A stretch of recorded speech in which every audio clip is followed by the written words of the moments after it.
Hi, I'm Quincas and I'm a synth DIY guy, and welcome to my channel. If you like modular synthesizers and new technologies, go ahead and hit like and subscribe to the channel. I think you'll like it. Welcome to today's video. This one has been a long time coming because this is a very deep module and it's taken me a long time to actually master it to where I can comfortably talk about it and show you everything that it can do.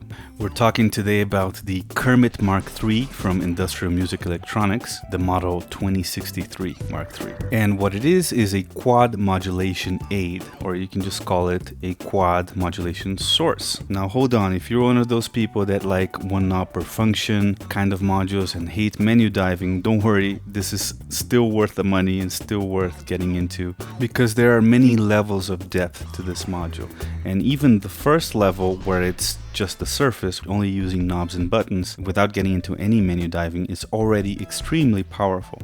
I broke down this video into stages 1, 2, 3, and 4, which are different levels of depth. But even if you don't ever go beyond level 1, it's still an amazing module and extremely powerful. It's been my main modulation source ever since I got it. I'm just totally in love with it. Alright, so let's get started. As you can see, Kermit has a liquid crystal display. It has a preset button, so yes, you can save presets on this, more on that later. There's an encoder, which is also a push button, and that's for all the menu diving. We're not going to do any of that just yet. Now, channels A and B, as you can see, are identical. They have 3 knobs each, 1 button, and 2 inputs. One is a 1 volt per octave input, and the other is a bipolar CV input. Channels C and D are smaller. They only have 1 knob for each, 1 button that is shared for both, and 1 CV input that is also shared for both. So they're a little bit more limited, but far less than you would think, because they can do almost everything the other 2 channels can do with just some button presses. So let's have a look. Right here, if I press the encoder to light up the screen again, it sleeps after a little while. The first thing you see are the 4 channels right there, and as you change frequencies for each channel, that is reflected as numbers over there. And when you first turn the module on, if you don't load any presets, it's just 4 LFOs. Now this is a wavetable LFO, so when you turn the waveform knob here, what you're doing is you're smoothly morphing between the waves that it has.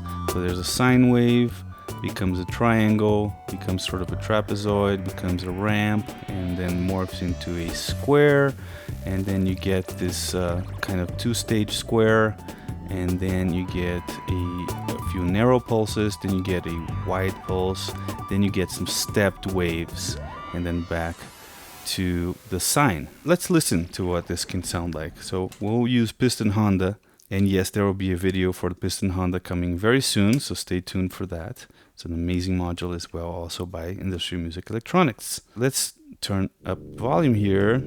Right, so here's Piston Honda, and we'll plug output A of the Kermit into the Piston Honda's 1 volt per octave input. And here's our frequency control here. And here's the waveform control.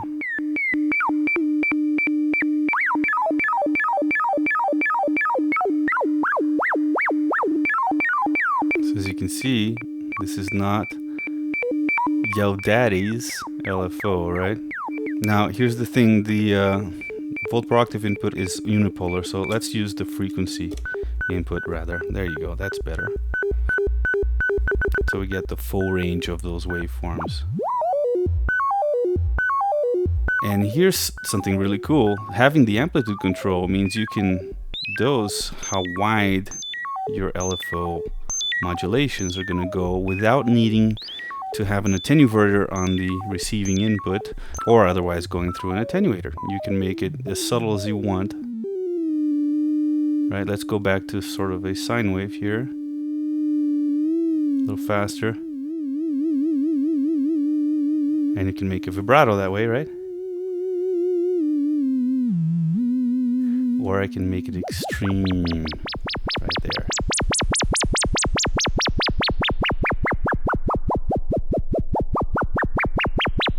Now already it's really cool to have these 3 controls so immediately available here, but you have 3 more controls that you achieve by pressing the channel button. So if I press A here and turn amplitude, I'm shifting the phase of that LFO all the way to 360, from 0 to 360 degrees.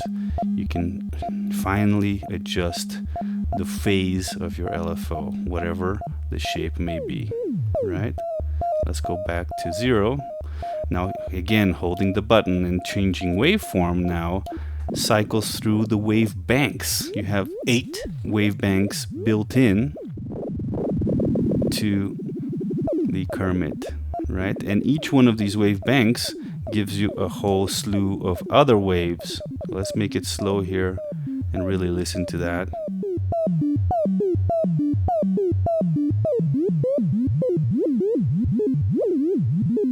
This is bank 2 here.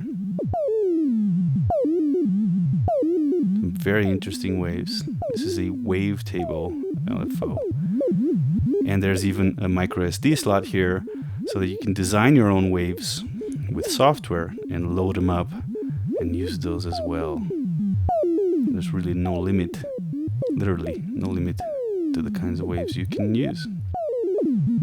And pressing the button and changing the frequency knob gives you a fine tune. And that's especially handy when you're using the Kermit as an oscillator, which you can also do, and we'll talk about that on level 2. So why don't we, just for fun, plug some other of these outputs into other parameters of the piston here. We'll send output B to the frequency of oscillator B of the piston, and we'll send that to frequency modulate number 1.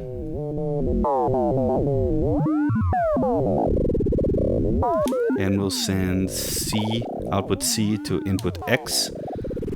So we modulate the wave shape of the piston. And then we'll send output D to input Z. There we go. And let's make that slower. So already quite a bit of mayhem there, and I didn't need to use the manual for anything, right? Now you may be asking, hey, what about channels C and D? You said they could do all the same stuff. Well, let me briefly go over how that works, right? Let's unpatch this real quickly. And basically, these two knobs here, they're multifunctional. The knobs on channels A and B have 2 functions each. These have 6, and it's actually fairly easy to achieve them. So just turning the knob itself is the frequency, as you can see reflected over here on the screen. Now if I press button A and turn the knob, I'm now changing the amplitude. If I press button B, I'm cycling through the waves. So this is the waveform knob now. Now if I press CD and A and turn the knob, I'm now changing the phase, right? If I keep CD pressed and press B, I'm now changing the wave bank. And if I just hold the button CD and turn, I get my fine tune. So I have all 6 of the controls available on these 2 channels as well, even though they're much smaller and look like they would be less capable. At this level, there's no difference. You can do everything that you can do with channels A and B. You can also do with channel C and D. There are a few limitations, we'll talk about them a little later, namely the sample and hold doesn't work on C and D, so that's one mode that's not available. We'll talk about modes on stage 2. Now, of course, before we move on, I just want to make it clear that CV control over frequency is immediately available without having to do anything. So again, let's plug the piston into here. We'll take off that frequency modulation, and we'll do something very simple. We'll just control the frequency, but then we'll control frequency of channel A with channel B.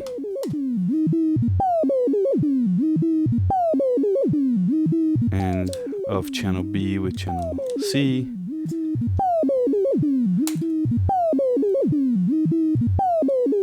Let's turn the amplitudes up.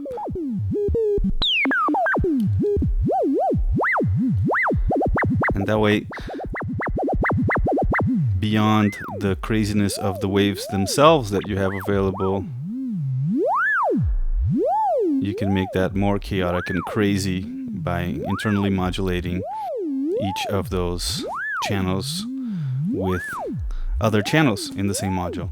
So yeah, this has been stage 1 of Kermit MKiii. So let's go on to stage 2 now, where we change modes, and we'll see what other things this thing can do beyond just LFOs. Okay, moving on to stage 2 of Kermit MKiii. This is where we'll talk about the different modes. Okay, and that's where you get into menu. So when you press the encoder button and press the channel button, it opens up that channel's menu, and there are a few options here. The first one is the type. When you first turn it on and don't load any presets, the type is set to LFO, but you can change that to oscillator, you can change it to envelope, you can change it to random and sample and hold, and then cycles again. So let's take a look at oscillator real quick, and that's just what it says. It's an oscillator that responds to 1 volt per octave perfectly. Here's your frequency control for it. And here's your waveform control.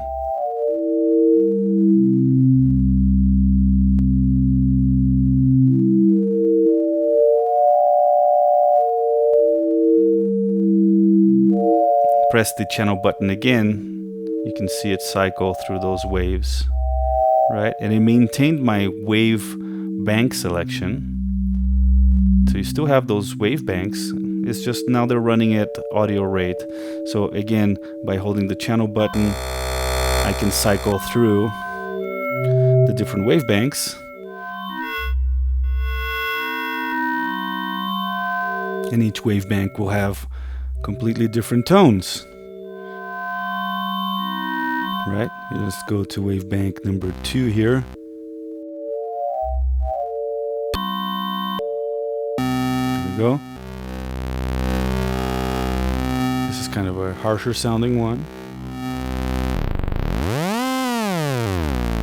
Let's go back to 1 in a sine wave just to keep it simple for now. So I'll press the button, change it to 0 actually, and then sine wave right there. And that's a pretty clean sine wave. When you get up high, it starts getting a little weird, a little bit of aliasing, but that's actually desirable. Original Kermit was a very glitchy oscillator in audio rate, and people loved it for that. So this maintains some of that character, and you can get more of that character too by changing the mode. So you have type and mode. For each type you have a few modes. So mode oscillator, we can change that to unison. So that gives us the effect of having 2 oscillators slightly detuned in unison, right? And that again can sound very interesting with different waveforms, but even with just the sine wave it already sounds really cool. And then you have code scan.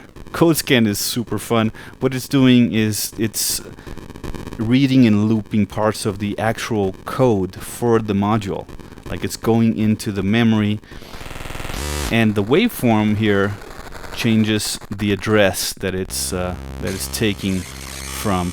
He can do some really crazy glitched out sounds using this mode. Again, just this alone makes the module worth the money for me. And yes, you have amplitude control.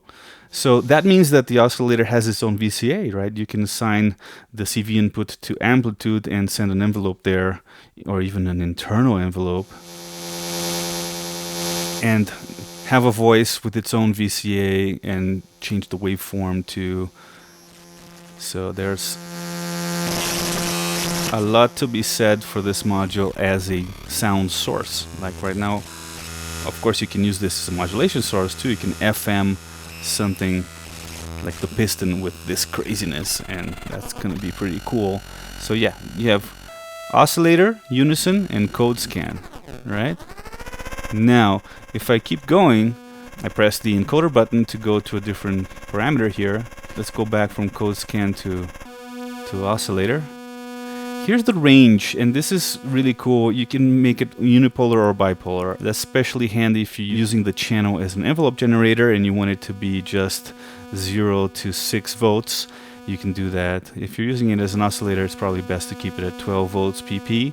And there's even a 1 volt PP option for video modules. But let's keep it at 12 volt peak to peak. And here are some other options, which are clear CV. We'll get to that eventually. That's just if you have assigned something internally to the CV, you can clear that up. You can clear cross modulation, or you can clear all. And then there's character, right? So right now we have this very clean sine wave, right? If I change that character to no morph, that'll mean when you cycle through the waves, they won't be morphing into each other anymore. They'll be discrete waveforms. And then if I change that to 8-bit, you hear more aliasing. So you have more lo-fi, sort of like a bit crushing. And you can have 8-bit, 12-bit. So this is 12-bit, this is 8-bit. And you have depraved. The sine wave depraved doesn't sound that harsh, but when you start going into harsher waveforms, then you get some pretty crazy sounds there. So right, so depraved, 8-bit, 12-bit, no morph, and clean are the characters that you can choose for your oscillator, right, when you use one of the channels. And again, all 4 channels have that available, and all of them have menus. Here's something to note: when you're editing the oscillators C and D, it's a single menu because there's a single button. So you have to just cycle through all the options on C and then you're on D, right? So it's not as immediate to edit the parameters on oscillator D, but they're all there. Now, what other modes are there, right? I just showed you one mode. So let's go back here again, press the encoder, press the channel button, and we can change the type to envelope. And here we have trigger one shot. So the 1 volt per octave input becomes a trigger input. So you can send a clock or a trigger to that input, and now it will become the trigger input for the envelope generator. And this is not an envelope generator that gives you discrete control over attack, decay, sustain, release, or anything like that. Basically, it becomes a one-shot LFO. So you're still using the same waveforms, right? And here's where you can choose banks 6 or 7, which have more envelope-friendly shapes. And also, you can change the range so that it's unipolar, 0 to 6 volts. And then you have a really nice wavetable envelope generator. Have you ever heard of that? This is the first time I've ever heard of a wavetable envelope generator. Quick example, let's put piston through a VCA. The VCA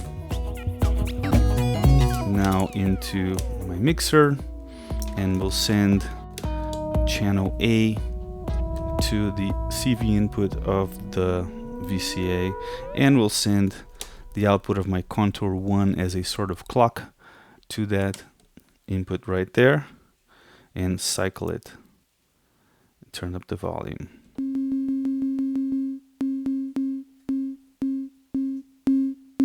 And there you have it.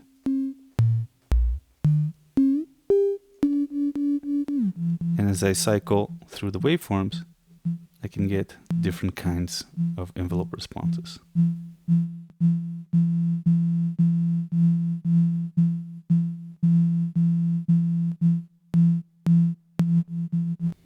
Now, other modes of the envelope generator include,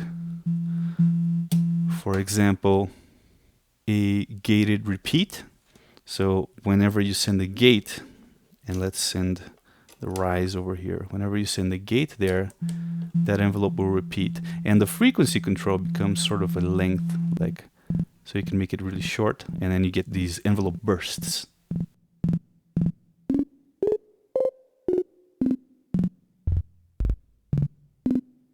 Make the envelope longer by changing the frequency, and then you get fewer notes on the burst.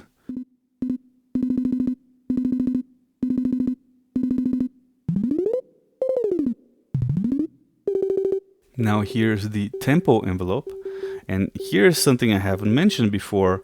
This module has a global tempo control. Most of the modes have a type where they are somehow attached to the tempo.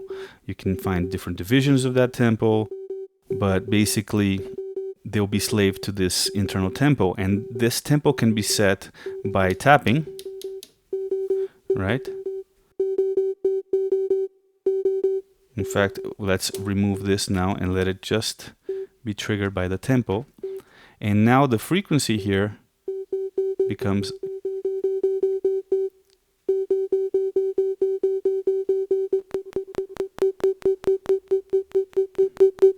oh, here's the amplitude again, which is handy. We had it kind of low before, so this can be louder by sending the full 6 volts here. Let's change it to a slightly smoother envelope so it's not so clicky. And I can, there you go, it's totally tethered to the tempo I just tapped. And there's an input here so that you can send an external clock and it'll respond there from the contour 1.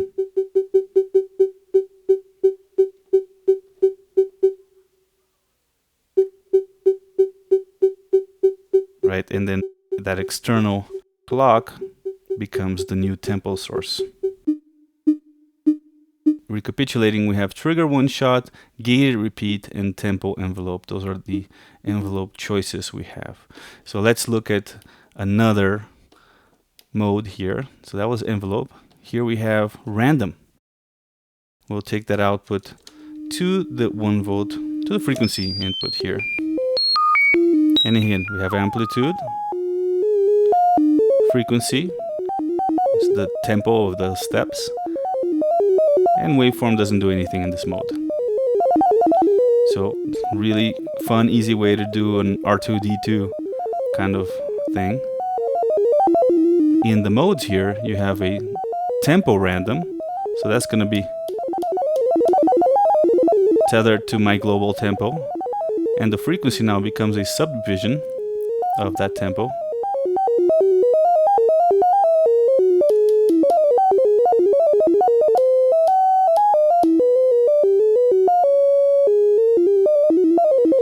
That's super cool too, because you can have those random voltages totally synchronized to the same tempo, and you can have all 4 of these at different time divisions of that global tempo, controlling different parameters, which can be a lot of fun. Quick addendum here, I forgot to mention that there's also a smooth random option. So let's put it on smooth random.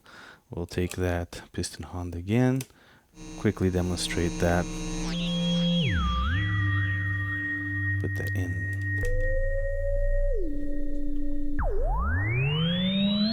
That's super nice. I have some delay here. Let's make it faster.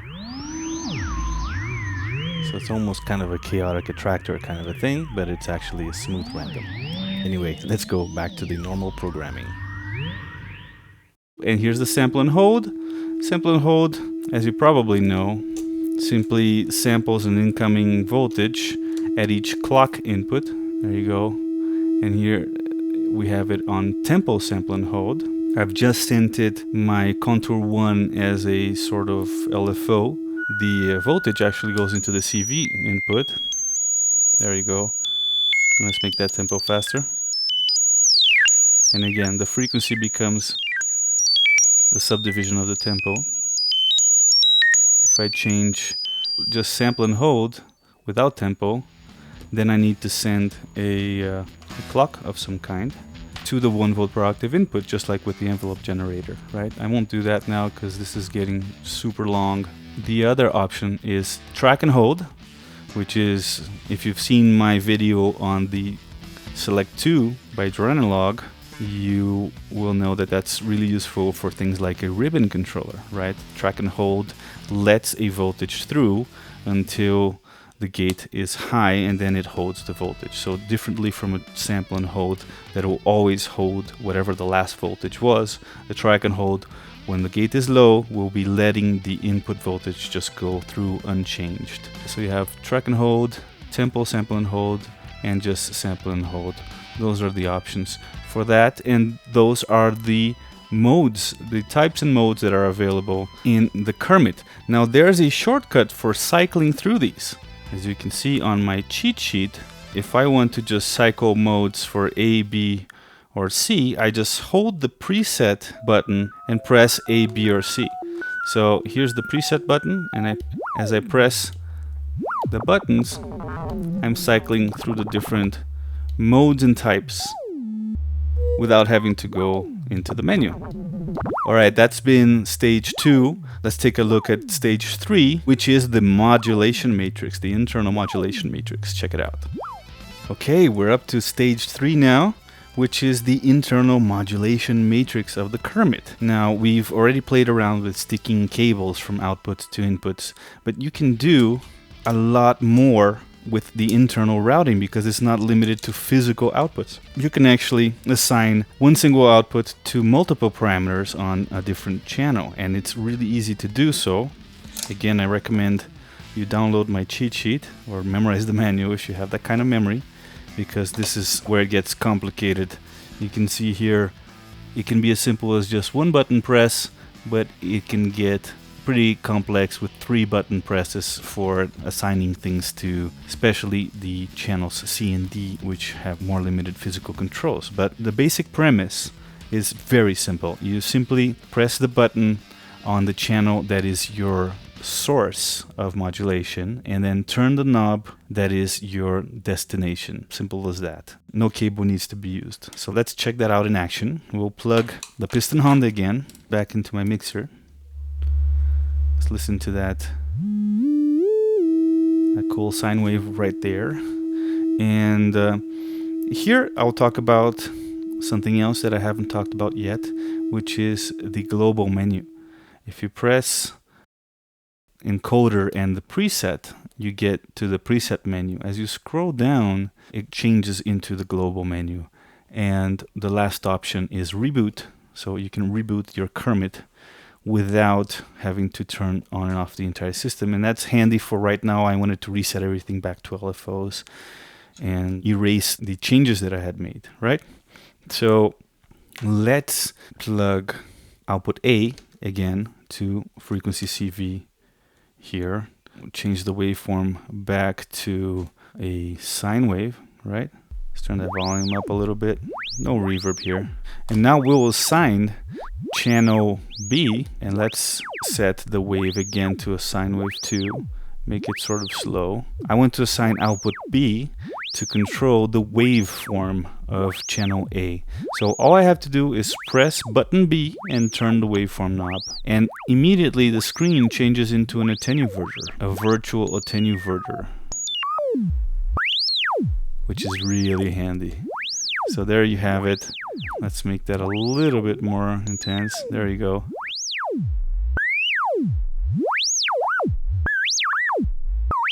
A little bit more.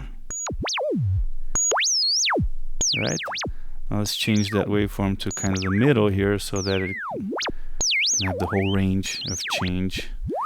So that's pretty cool. Now here's where things get interesting. You have a limited number of inputs here, but not virtually, not through the mod matrix. So I can send that output also to amplitude.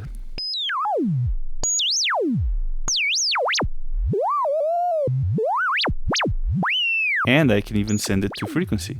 Just press the button, turn the knob, set where you want the attenuverter to go. And now I'm using channel B to affect all 3 parameters on channel A.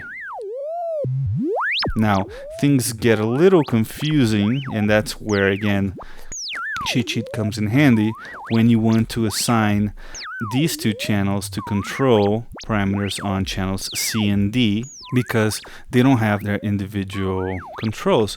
But if you remember how to physically change things as we were doing on stage 1 of Kermit, then it's not so difficult. So let's take a look. Let's reset again, right? So I'm just gonna go back to the global menu, last option, reboot, and let's take output C now into frequency CV here.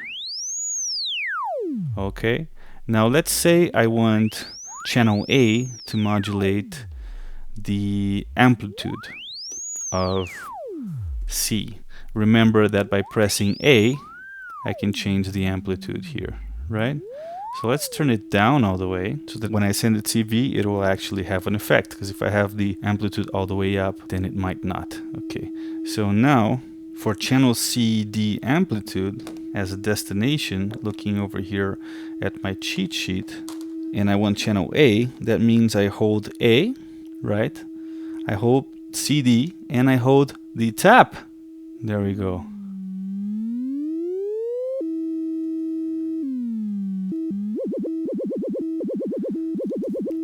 So that was a lot of buttons. I feel like my fingers were like a spider. So that's a little bit complicated, but it's there. It's there if you need it. Obviously, it's easier to assign output C and D to operate parameters on A and B, and probably 90% of the time that's what you do.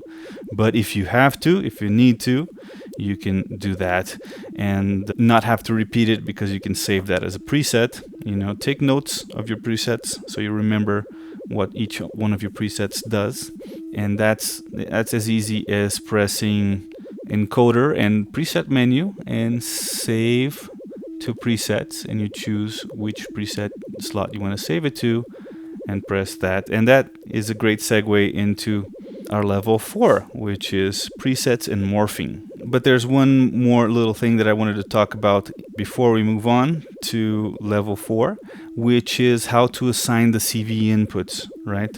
So as I've said before, the CV inputs are assignable, so they don't necessarily have to affect just the frequency. They can affect waveform or amplitude.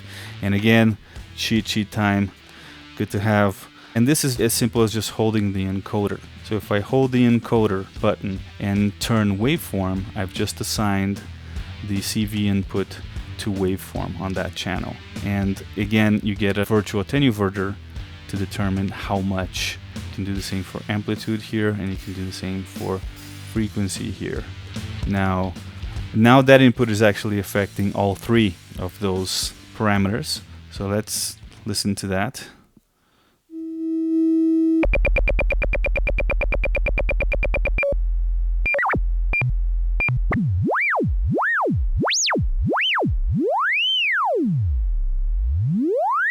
So let's connect channel B to CV input there.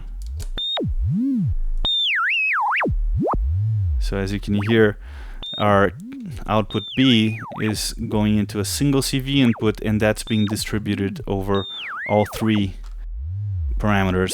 All right, so let's again take a little break, let my camera sensor rest, and we'll finish this off at level 4, which is really cool, which is all about the presets and the morphing between presets and all that, which is actually a feature of all Mark III modules from Industrial Music Electronics. It's also going to be a feature of Mr. Honda.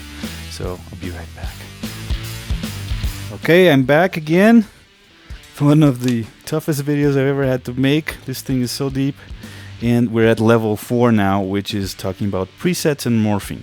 Presets can be super useful when you do complex things. Like, for example, going back to level 3 with the mod matrix, we can make the Kermit into its own little voice, right? So the way we would do that is, well, let's first go and reboot it again so it's fresh in it. And we'll set channel 1 to be an oscillator. We'll set channel B to be envelope generator, and we want it to be a tempo envelope generator. We'll set channel C to be a random, and we also want that to be tempo stepped random. Okay, now we can assign the output of channel C to frequency of channel 1. The envelope generator will control amplitude of channel 1. And then we'll turn that amplitude down, and we'll use channel D as an LFO affecting the waveform of channel 1. So that's a complete patch in one. And the way we do that, I'm looking at my cheat sheet over here. I have to press CD plus the encoder and turn that waveform knob over there. Okay, so if everything is correct, we should be hearing a R2D2 type voice happening here.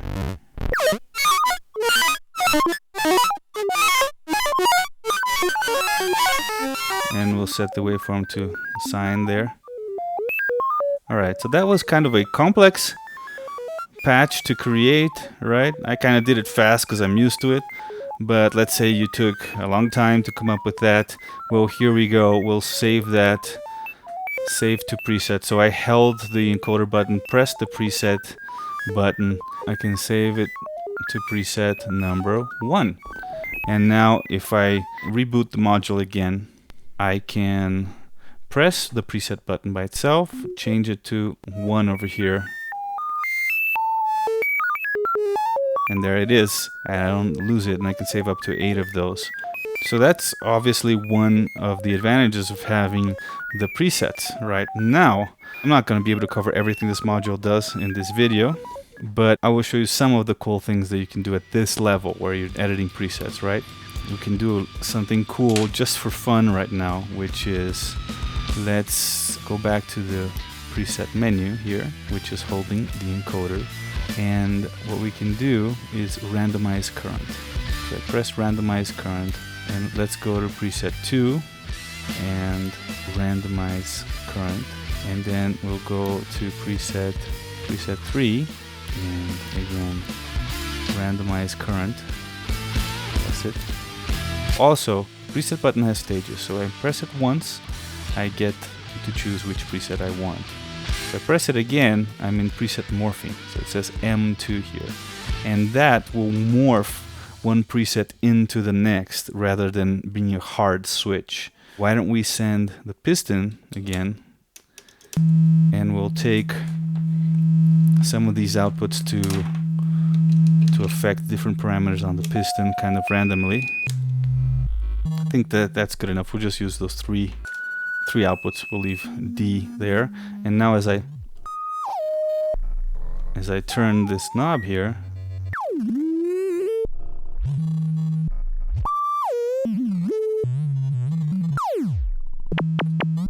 a smooth morph between presets. So it's not jumpy. So I can take the out of control 1 as an LFO here again, put that in there, and make it slow. And now we're morphing from one preset to the other, and that's super great. That's a whole nother level of using the Kermit as a modulation source. Not only can you have an incredible complexity internally where one channel modulates parameters of the next, but you can also save up to 8 presets and have them morph into each other and create this sort of crazy variation. I just did this without thinking. I just randomized some presets, send them to random parameters on the piston Honda, and already I really like what I'm hearing, especially with some reverb, maybe a little delay. And there you have it.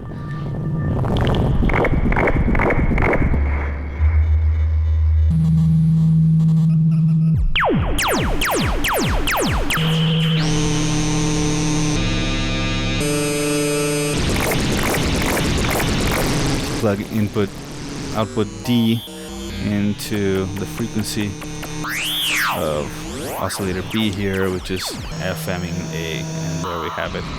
And we can make the contour one faster, and make it really chaotic, or make it slow so it takes its time. Freaking love it. So that's it. That's been the Kermit Mark III in its 4 levels of complexity. I hope you liked this video. This one was super hard to make. It took me so many takes to get each one of these segments done, but I think I got it.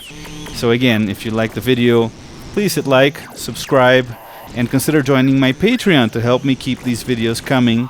especially in these times of pandemic. Any little bit helps. So that's it. See you soon. Stay noisy.